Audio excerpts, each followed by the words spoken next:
हर हर महादेव दोस्तों। कहते हैं मन में अगर दृढ़ इच्छा हो, मन साफ और स्वच्छ हो तो भगवान की प्राप्ति करना भी आसान हो जाता है। यह है कथा एक छोटी सी बच्ची जो 5 साल की है उसकी है। कथा सुनकर आपके अंदर भी आत्मविश्वास की प्राप्ति होगी। कथा को पूरा सुने, अधूरा सुनने से अपमान लगता है और हानि भी होती है। जो अधूरा ज्ञान होता है वो हमेशा नुकसान देता है। तो चलिए कथा को शुरू करते हैं। उससे पहले एक बार कमेंट सेक्शन में आप हर हर महादेव अवश्य लिखें। एक छोटी सी बच्ची जिसका जन्म एक गरीब परिवार में हुआ, अपनी माँ के साथ रहती थी। उन माँ बेटी का कोई न था। वो दोनों अकेले ही अपने जीवन का गुजर बसर करती। माँ मजदूरी दिहाड़ी करके अपनी बेटी का पेट पालती थी। बेटी को हमेशा इस बात का वो मन में मलाल रहता था कि वो गरीब क्यों है। वह अक्सर अपनी माँ की दुखी हालत को देखकर यह प्रश्न किया करती थी कि माँ, हम गरीब क्यों हैं। माँ उसे इतना ही कहती कि बेटा, हमारे भाग्य में गरीबी लिखी है, इसको कोई नहीं मिटा सकता। तब एक दिन वो दोनों माँ बेटी ऐसे ही बातें कर रही थी। माँ काम से काफ़ी परेशान हो रखी थी। तब माँ ने कहा, बेटी ने पूछा, माँ हम गरीब क्यों हैं। तब माँ ने झुंझुला कर कहा कि तुझे कितनी बार बताया है, हमारे भाग्य में गरीबी लिखी है और इसे कोई नहीं बदल सकता। तब उस छोटी सी बच्ची ने सवाल किया कि माँ, आप तो कहती हो कि भगवान ने सबको एक समान बनाया है, फिर हमें ही गरीब क्यों बनाया। इस पर माँ ने कहा, ये सब तो वो ही बता सकता है, इसमें मैं क्या बताऊँ। तब छोटी बच्ची ने कहा, माँ, भगवान कहाँ पर मिल सकते हैं। अब माँ को और भी गुस्सा आया। उसने झुंझलाते हुए कह दिया कि जंगल में जाकर साधु महात्मा भगवान की प्राप्ति करते हैं। जंगलों में जाते हैं, तपस्या करते हैं, वहीं पर जंगलों में ही भगवान रहते हैं। अब माँ की इतनी सी बात कही हुई 5 साल की छोटी सी बच्ची के मन में घर कर गई। अब वो सोचने लगी कि चाहे जो हो जाए, मैं अपने सवाल का जवाब ढूंढ कर रहूँगी। मैं महादेव से पूछूंगी कि उन्होंने जब सबको एक जैसा बनाया तो हमें गरीब क्यों बनाया। अब मन में ये दृढ़ इच्छा लेकर उस दिन तो वो रात को सो गई, लेकिन अगली सुबह बहुत जल्दी उठी और उठकर अपनी माँ को बिना बताए ही जंगल की तरफ चल दी। अब जाते जाते काफ़ी अंदर वो जंगल के पहुँच गई और वहाँ जाकर उसके जब पैरों में थकान हुई तो संयोग से ही वह एक बरगद के पेड़ के नीचे बैठ गई। अब बरगद के पेड़ के नीचे बैठकर उसने भगवान शिव शिव महादेव कह के रोने की रट लगा दी। अब वो छोटी सी बच्ची सुनसान जंगल में बरगद के पेड़ के नीचे बैठकर रोए जा रही थी। कहते हैं पीपल और बरगद के पेड़ में देवताओं का वास होता है। वहाँ पर की गई पूजा कई गुना फल ज़्यादा देती है और हमारी प्रार्थना भगवान तक बहुत जल्दी पहुँच जाती है। ये संयोग की ही बात थी कि वहाँ से भोलेनाथ और माता पार्वती गुजर रहे थे। जब माता पार्वती और भोलेनाथ वहाँ से गुजर रहे थे और वो लड़की रोए जा रही थी, महादेव भोलेनाथ प्रकट हो, महादेव प्रकट हो, ये कहकर, तो माता के मन में ममता उभरी। कहते हैं पुरुष तो इतने कठोर होते हैं कि वो सब कुछ सहन कर सकते हैं, लेकिन माँ बहुत जल्दी अपनी ममता के कारण पिघल जाती है। ऐसा ही माँ पार्वती के साथ हुआ। जब इतनी छोटी सी मासूम सी बच्ची को उसने रोता हुआ देखा तो उन्होंने महादेव से कहा कि महादेव, चाहे जो हो, इस बच्ची की पर कृपा करो। इसकी जो भी समस्या है आप उसे दूर करो।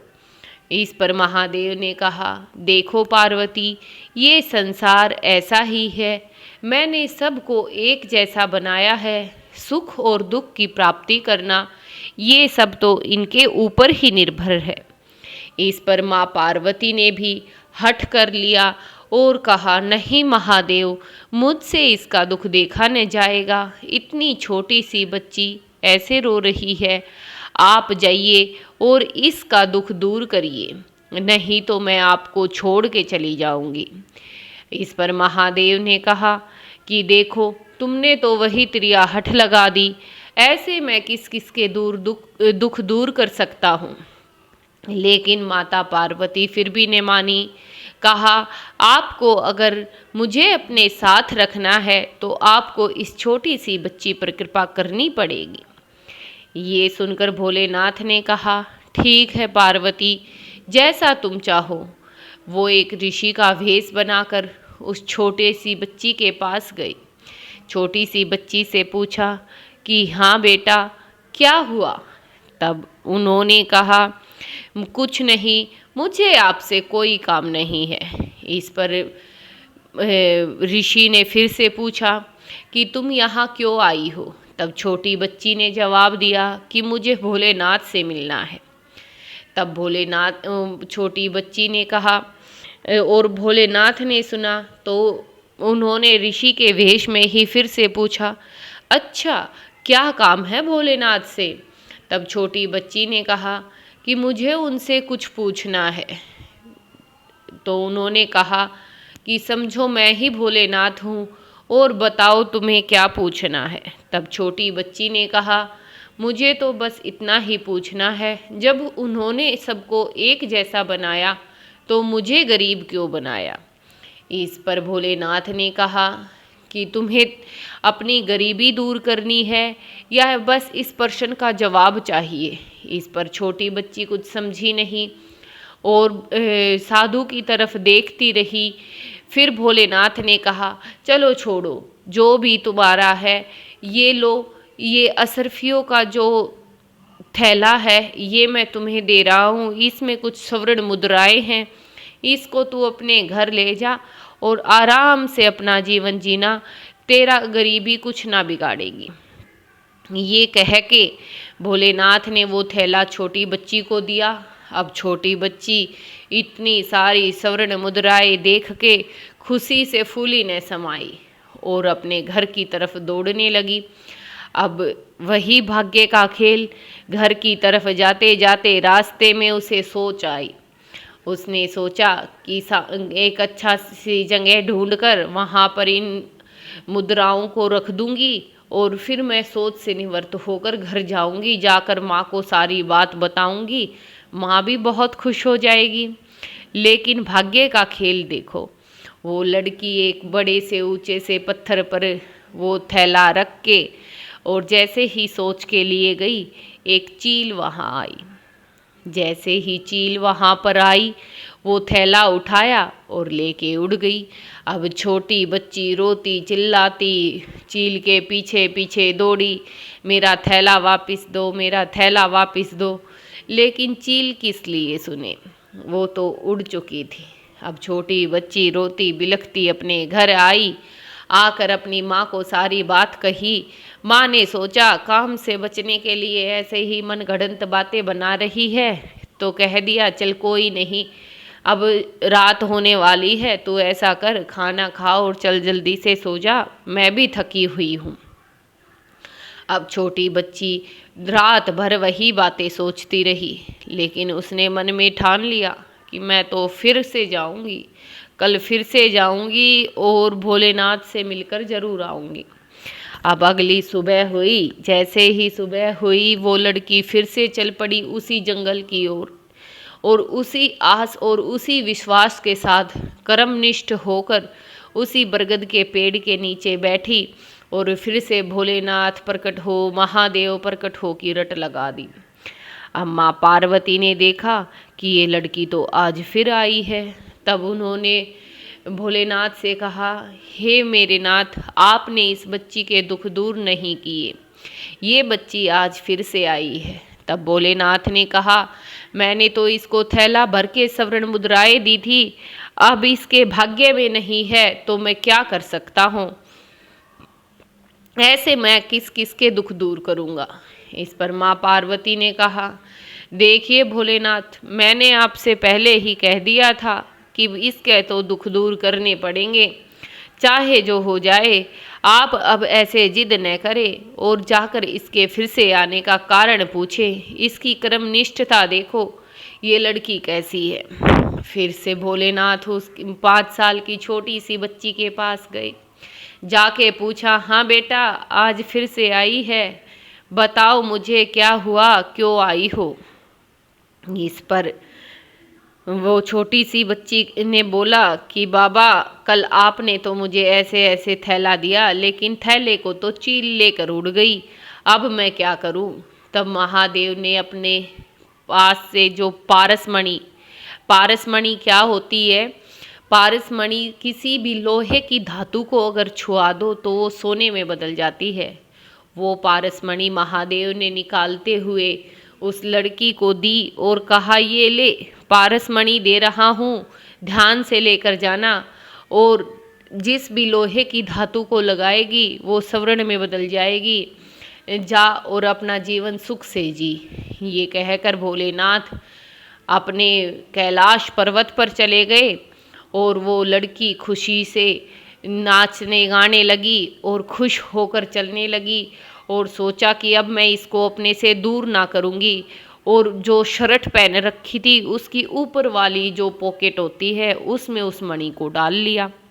अब वो डाल कर चलती जा रही, खुश हो रही कि आज ये ले जाकर माँ को दिखाऊंगी, माँ भी बहुत खुश हो जाएगी, और अब हम माँ बेटी की गरीबी भी दूर हो जाएगी, और माँ को मुझ पर यकीन भी हो जाएगा। अब चलते चलते उसे प्यास लगी, जैसे ही वो तालाब के पास जाकर पानी पीने के लिए झुकी, वो पारसमणि उसकी ऊपर वाली जेब से निकली और तालाब के अंदर, और जैसे ही वो तालाब में गिरी वहीं पे एक मछली थी, मछली ने उस मणि को निगल लिया।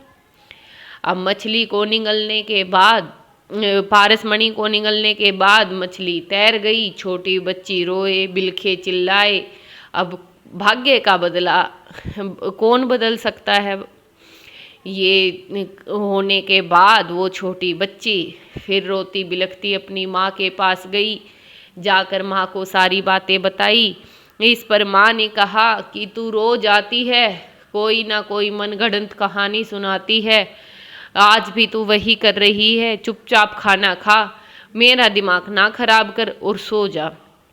इस पर छोटी बच्ची कुछ नहीं बोली, रात भर रोती रही। ऊपर बैठे महादेव और माँ पार्वती देख रहे थे। उन्होंने देखा और कहा, देखो पार्वती, मैंने तो इसकी मदद की, सोने से भरी मुद्राओं का थैला दिया, पारसमणि दी, अब जब इसके भाग्य में ही नहीं है तो भला मैं क्या कर सकता हूँ। मैंने तो इसको बार बार दिया, अब इससे संभाला ही नहीं जा रहा तो मैं क्या करूं। इस पर माँ पार्वती ने कहा, नहीं भोलेनाथ, आप देखना, ये लड़की बहुत कर्मनिष्ठ है, साफ मन की है, ये कल फिर आएगी। और कहते हैं ना कि छोटे बच्चे की जो थोड़ी सी प्रार्थना भी भगवान ज़्यादा सुनते हैं, तो वही हुआ। अगले सुबह है वो लड़की फिर से मन में पक्का विश्वास कर कि आज भी वो साधु मिलेंगे, और जंगल के लिए निकल पड़ी। जंगल में पहुंचकर उसी बरगद के पेड़ के नीचे बैठकर महादेव प्रकट हो, भोलेनाथ प्रकट हो की रट लगा दी। अब माँ पार्वती हंसने लगी और कहा, भोलेनाथ देख लिया ना, मैंने कहा था ये लड़की कर्मनिष्ठ है, ये कल जरूर आएगी, और वो आ गई है। अब आप जाइए और आज आप जाकर इसका भाग्य बदल कर आइए। इस पर भोलेनाथ ने कहा कि नहीं, भाग्य को मैं बदल नहीं सकता, मैंने इसको इतना दिया है, अब इस संभालना इसका काम है। इस पर माँ पार्वती ने कहा, तो आप एक बार और जाइए और इस पर आप अपनी सेवा दिखाकर आइए। तब भोलेनाथ फिर से उस लड़की के पास प्रकट हुए और कहा, क्या हुआ बेटा? तो लड़की ने कहा कि बाबा, आपने जो मणि दी थी वो मणि तो मछली निगल गई।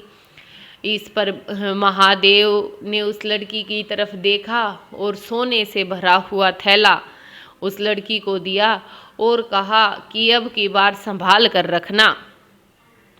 तो लड़की ने कहा, ठीक है बाबा, अब की बार मैं इसको अपने से दूर नहीं करूंगी और सीधा अपने घर ही जाकर रुकूंगी। चाहे प्यास लगे या भूख लगे, मैं रास्ते में नहीं रुकूंगी। और वो छोटी लड़की मुस्कुराई और जैसे ही वो छोटी लड़की मुस्कुराई, भोले बाबा का मन भी मोह लिया उन्होंने। कहते हैं ना कि भोले बाबा का नाम ही भोला है, इसीलिए बस थोड़ी सी मुस्कान से जो निश्चल, बिना किसी छल की और कपट की थी, उसको देखकर वो भी मुस्कुरा दिए। अब लड़की भी चली गई और भोलेनाथ भगवान भी पहुंच गए कैलाश पर्वत। अब वो लड़की वो थैला लेकर सीधा अपने घर पहुंची और वहां जाकर उसने देखा और कहा कि आज माँ को दिखाऊंगी। माँ कहती थी मनगढ़ंत कहानियाँ सुनाती है, अब माँ देखेगी तो मुझ पर यकीन करेगी। तो उसने जाकर देखा कि घर पे तो माँ है ही नहीं। पहले ऐसे ही छोटे से घर होते थे, झोपड़ियाँ डाली हुई होती थी, उसमें 2-4 मटके होते थे। उसने एक मटके में वो सवरण का भरा हुआ थैला रख दिया और माँ को बुलाने के लिए निकल गई। अब जैसे ही वो माँ को बुलाने के लिए निकली, किस्मत देखो उसी समय वहाँ पर चोर आ गए और उसी झोपड़ी में घुसे और घुसकर थोड़ा सा ही टटोला, तभी उन्हें वह स्वर्ण मुद्राओं का थैला दिख गया और उससे उठाया और वो भाग गए। अब छोटी लड़की बड़ी खुशी से अपनी माँ को लेकर पहुंची। माँ भी साथ में आई। आकर देखा तो बोला कि मैंने यहाँ पे रखा है। देखा तो वो मटका खाली पड़ा था। उसको देखकर माँ बड़ी ही गुस्से में लाल पीली हो गई कि ऐसे ही तू और ऐसे ही तेरे भोलेनाथ, मुझे ये रोज रोज ये कहानियाँ मत सुनाया कर। अपना तो समय खराब करती ही है, साथ में मेरा भी करती है। मैंने तुझे इतनी बार बताया है कि तेरे भाग्य में लिखा है कि तू गरीब है, तेरा भाग्य कौन बदलेगा? तो छोटी लड़की ने कहा, माँ मेरा भाग्य भोलेनाथ बदलेंगे। इस पर माँ ने कहा, ऐसे ही तू, ऐसे ही तेरे भोलेनाथ, अब जा मुझे काम करने दे। फिर छोटी लड़की इतना रोई, बहुत ज़्यादा रोई और अगली सुबह होते ही और पहुँच गई उसी पेड़ के नीचे और मन में ठान लिया कि आज मैं अपने सवाल का जवाब लेकर रहूँगी, चाहे जो हो जाए। अब माँ पार्वती ने देखा कि वो लड़की चली आ रही है, तो माँ पार्वती ने भगवान भोलेनाथ से कहा, देखो महादेव, कर्म निष्ठता देखो, उसको अपनी गरीबी दूर हटाने के लिए कितनी ललक है, कितनी कर्मनिष्ठ है, आप पर कितना विश्वास है कि आप उसका भाग्य बदल देंगे। मैं कहती हूँ आप उसका भाग्य बदल कर आइए, थोड़ी सी कृपा उस पर दिखाइए। इस पर भोलेनाथ उस पर थोड़े से प्रभावित हो रखे थे और उस लड़की के सामने प्रकट हुए। जैसे ही वो प्रकट हुए, लड़की हाथ जोड़कर बोली कि भगवान मेरे भाग्य को बदलिए, ये क्या हो रहा है? आप बार बार दे रहे हो और मेरे भाग्य से निकल जा रहा है। मेरी माँ कहती है ऐसी ही तू और ऐसे ही तेरे भोलेनाथ, क्या ये सच है? इस पर भोलेनाथ ने उस लड़की के सिर पर हाथ रखते हुए कहा कि ये ले 1 रुपया और इसको अपने पास रख और घर को चली जा, जाएगी तेरे सारे भंडार भरे मिलेंगे। लड़की वो 1 रुपया लेकर घर की तरफ चल पड़ी। अब जैसे ही वो घर पहुंची और घर पहुंचकर उसने वो 1 रुपया माँ को दिया और कहा कि माँ देखो, 1 रुपया मुझे साधु बाबा ने दिया है, कहा है कि तेरे घर के भंडार भर जाएंगे। और सच में ही माँ ने देखा तो उसके घर के भंडार भरे मिले थे, रुपयों से घड़ा भरा हुआ माँ को मिला। ये देखकर माँ बड़ी खुश हुई और कहा, बेटी तू तो सच ही कह रही है, तेरे भोलेनाथ ने तो सच में तेरा भाग्य बदल दिया। और माँ खुशी से कुछ बनाकर खाने के लिए बाजार की तरफ गई और वहाँ से एक मछली लेकर आई कि आज तो हम माँ बेटी मछली बनाकर खाएंगे। और किस्मत देखो, भाग्य बदल गया था। भगवान भोलेनाथ का हाथ उस छोटी लड़की के सिर पर आ गया था और कहते हैं उनकी तो बस जरा सी नज़र भी पड़ जाए तो पूरा भाग्य बदल जाता है। और उस छोटी बच्ची के सिर पर तो स्वयं महादेव ने हाथ रख दिया था। अब माँ जो मछली लेकर आई घर, जैसे ही वो घर आई और उन्होंने मछली को काटा तो वो ही मछली जिसने पारसमणि को निगला था वो उनके घर आ गई। और माँ ने मछली को काटा और मणि निकली तो देखकर हैरान हो गई। अब छोटी बच्ची खुशी से चिल्लाई, माँ ये तो वही मणि है जो साधु महाराज ने मुझे दी थी, ये आपको कैसे मिली? ये देखकर माँ बेटी बहुत खुश हो गई। माँ ने कहा, बेटी तू तो सच ही कहती थी कि तेरे बाबा ने तुझे मणि दी है। ये तो पारसमणि है जो लोहे को सोना कर देती है। अब वो दोनों माँ बेटी और भी खुश हो गई। अब बेटी खुशी से खेलने, वो छोटी बच्ची जंगल की तरफ खेलने निकल गई और जिस पेड़ के नीचे वो खेल रही थी उसी के ऊपर वो चील का घोंसला दिखाई दिया। और ये वही घोंसला था जो वो चील उसकी जो स्वर्ण मुद्राओं का थैला था वो लेकर उड़ गई थी। उसने ले जाकर वो अपने घोंसले में रख दिया था। अब लड़की ने देखकर उस चील को पहचाना और जैसे तैसे घोंसले से वो स्वर्ण मुद्राओं का थैला उतार लिया, क्योंकि चील के तो किसी काम की थी नहीं वो स्वर्ण मुद्राएं। वो लेकर थैला वो खुशी से नाचती गाती अपने घर की तरफ दौड़ी और ले जाकर थैला माँ को दिया और कहा, माँ देखो ये वही स्वर्ण मुद्राओं का थैला जो चील लेकर उड़ गई थी, आज मैंने ढूंढ लिया है। और कहते हैं कि महादेव की कृपा थी तो अनचाहा धन उनके घर पे बरस रहा था। ना जाने कहाँ कहाँ से धन खुद चलकर उनके घर आ रहा था। ऐसा ही भगवान भोलेनाथ ने उन चोरों को सौपन्न में दर्शन देकर इतना डराया और कहा कि ये थैला जहाँ से लाए हो वहीं रख के आओ, नहीं तो तुम्हारा नाश हो जाएगा। ये सुनकर चोर भी दौड़े चले आए और चुपके से उसी मटके में वो थैला जो स्वर्ण मुद्राओं से भरा था वहाँ पर रख कर चले गए। और वो लड़की इतनी खुश हो गई, वो दोनों थैले, मणि और वो 1 रुपया उसने हमेशा अपने सीने से लगा कर रखा। कभी भी उन महादेव के आशीर्वाद को अपने से दूर नहीं किया। तो कहते हैं मन में अगर दृढ़ इच्छा है, आप कर्मनिष्ठ है, निस्वार्थता से आप मेहनत करते जाते हैं तो भगवान भोलेनाथ भी मजबूर हो जाते हैं हमें आशीर्वाद देने के लिए। तो आप कभी भी अपने भाग्य को न कोसे और कर्मनिष्ठता दिखाएं, मेहनत करते जाएं। आज असफलता आपके पास है, कल सफलता आपके पैर छुएगी। ऐसा कभी भी कहीं भी नहीं हुआ कि जिसने मेहनत की हो और वो कामयाब ना हुआ हो। भगवान भोलेनाथ ने सबको एक जैसा बनाया है और सबको एक जैसी ही बुद्धि देकर यहाँ पर उतारा है। तो एक बार आप भी मेहनत और लगन करके देखिए, आपकी ज़िंदगी संवर जाएगी। और ज़्यादा कुछ न कहते हुए अब इस कहानी को से आपको शिक्षा प्राप्त हो गई होगी। तो महादेव की कृपा सब पर बनी रहे, इसीलिए इस कथा को अब विश्राम देते हैं। और अगर कहानी आपको अच्छी लगे तो शेयर ज़रूर करना। कमेंट सेक्शन में हर हर महादेव, जय माँ पार्वती अवश्य लिखना और आप भी कर्मनिष्ठ बनना। मेरे चैनल को सब्सक्राइब करना ताकि ऐसे ही धार्मिक कहानियों की वीडियोस आप तक हमेशा मिलती रहे।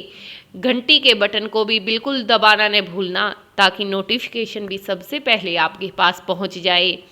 अगर कहानी में कहीं भी कोई भी भूल या चूक आपको लगी हो तो मुझे माफ़ कर देना। अपनी छोटी बहन बेटी समझकर मुझे माफ़ कर देना। बोलो हर हर महादेव, घर घर महादेव, जिसने भी मन से देखा मिल गए महादेव। बोलो जय शिव शंकर भोलेनाथ।